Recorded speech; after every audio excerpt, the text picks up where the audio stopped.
안녕하세요. CMS 수학연구소 소장 조경입니다. 반갑습니다. 자, 오늘은 7세 아이들에 대한 간담회를 진행하려고 합니다. 7세 우리 아이 미래에도 공부 잘할 수 있을까요? 어쩌면 맞고 어쩌면 틀립니다. 아이들이 공부 잘할 수 있도록 방향을 잘 잡고 가면 나중에도 정말 잘할 수 있습니다. 그런데 뭘 해야 될지 그거에 대해서 제가 오늘 말씀드리려고 하는데요. 제가 얼마 전에 책을 한 권 읽었어요. 4에서 7세 조절하는 애, 흔들리고 회복하는 애 라는 책인데요. 조절 능력, 정서지능으로 키우는 공부, 이 책에 나와 있는 내용을 중심으로 제가 좀 말씀드리려고 합니다. 4에서 7세는 몇 살일까요? 우리 세는 나이로 6살, 7살, 초등학교 1학년, 초등학교 2학년입니다. 이 시기는 뇌에서 특별한 일이 일어나고 있습니다. 즉, 유아에서 아동으로 새로운 문을 여는 시기라고 합니다. 자, 그렇다면 4에서 7세의 뇌에서 어떤 일이 일어나고 있을까요? 뇌의 발달은 두 가지로 진행되는데, 일단 무수한 연결망이 생기고 나서 나중에 꼭 필요한 것은 강화시키고 필요 없는 것은 잘라내는 가지치기가 진행된다고 합니다. 근데 그 가지치기는 10세 이후에 진행된다고 하는데요. 그러면 4에서 7세는요? 전두엽이 관건인데, 전두엽은 종합의 뇌, 판단의 뇌, 사고의 뇌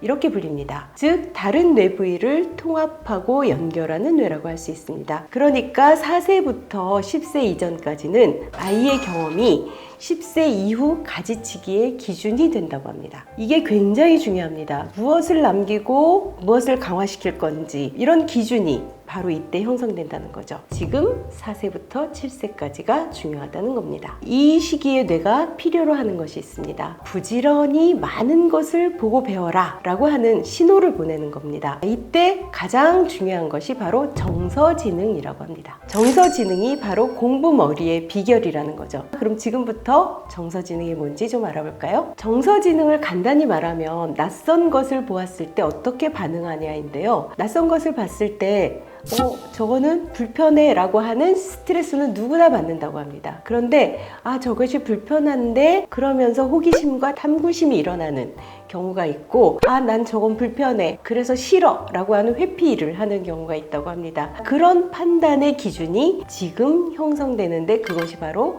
정서지능이라는 겁니다. 정서지능이 긍정적이면 능동적인 스태틱을 가지게 되고, 정서지능이 부정적이면 학습 회피를 하게 됩니다. 그래서 중고등학교 때는요, 공부를 무조건 싫어하는 것 같죠? 그런데 사실은 그렇지 않다고 합니다. 학습하는 내용 자체나 공부하는 자체를 싫어하는 게 아니라 공부가 강요되고 억지로 해야 하는 공부를 싫어한다고 합니다. 근데 대부분 억지로 이루어지기 때문에 중고등학생들이 공부를 싫어한다고 생각하죠. 공부 자체를 의미 있게 생각하는 아이들은 공부를 중요하게 생각합니다. 그리고 학습에 대해서도 회피보다는 자기가 더 노력하고 조금 더 진행하려고 하는 이런 태도를 갖게 된다고 합니다. 자, 그러면 왜 이런 일이 일어날까? 그리고 어떻게 그런 정서지능을 만들까에 대해서 말씀드리겠습니다. 인간의 뇌는 흥분성 뉴런과 억제성 뉴런 두 가지 흐름을 갖는다고 합니다. 두 가지 모두 중요한데 바로 4세부터 7세까지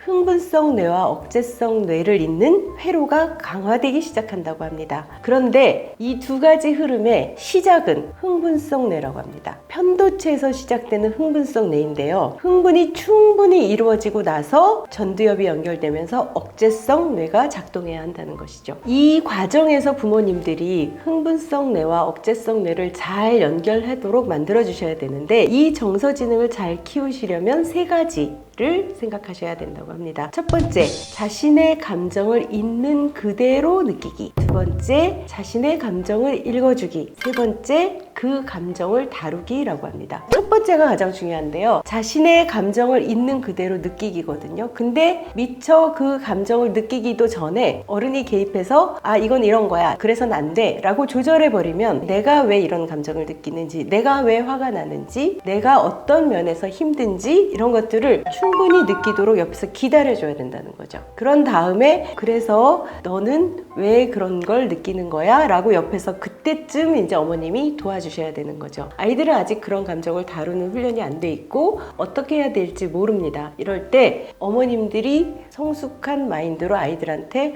어떻게 이 나의 감정을 다루어야 할지를 알려주셔야 한다는 거죠. 이 정서지능을 키우는데 가장 좋은 것이 바로 뭔지 아세요? 바로 놀이라고 합니다. 특히 놀이 중에 협동놀이인데요. 규칙을 정해서 친구들과 계속해서 진행을 해 나가는 건데 친구와 잘 협조해가지고 어떤 목표를 달성하기도 하고 이런 과정들이 이루어지게 되죠. 그 사이에 아이들은 자기의 감정을 다루고 억제하기도 하고 흥분하기도 하고 이런 모든 과정을 겪기 때문에 정서지능을 키우기에 가장 좋은 것은 바로 놀이라고 합니다. 또 이제 어머님들께서 걱정하시는 것 중에 하나가 문해력입니다. 아이들은 수학 문제를 읽고 푸는지 아니면 문제를 해석하고 푸는지 헷갈릴 때가 많습니다. 잘하는 아이들도 문제를 해석하지 않고 외워서 푸는 경우도 많습니다. 그러면 아이가 실제로 잘하는 것인지 기억력이 좋은 것인지 헷갈립니다. 학원이나 가정에서 학습을 하고 나서 틀렸다고 지적받고 또는 너는 잘 못해라는 경험이 반복이 되면 부정적인 자아상이 생긴다고 합니다. 틀리는 것에 매우 민감한 아이들이 있습니다. 그런 아이들의 경우에는